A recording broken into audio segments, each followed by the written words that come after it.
Hello guys! Kamusta kayong lahat? At ito nga ang ating trabaho ngayong araw. Kung makikita nyo mga pare ko, yan ni pakwanan pagkahaba niya, no? Ang dami.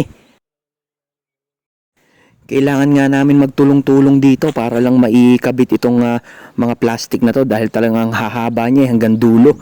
Tapos malakas pa yung hangin. Kaya kailangan talaga partner-partner kami dito para sa paghila ng plastic, sa paglalagay ng bakal. Ayan ang aking mga kasama. Tapos meron pa kaming isang kasama na laos na din na nagtatrabaho dito. Ayan grabe naman talaga ang haba kung makikita nyo mga pare ko. Sobrang kapal niyan. Grabe, halos maghapon na rin namin tinira yan. Tapos ayan nga, yung lalagyan ng mga tanim, tinusukan namin ng mga bakal. Hanggang dulo yan mga pare ko. Grabe, gaano katagal gawin yan. Pero okay naman, enjoy kasi nga magkakasama kami.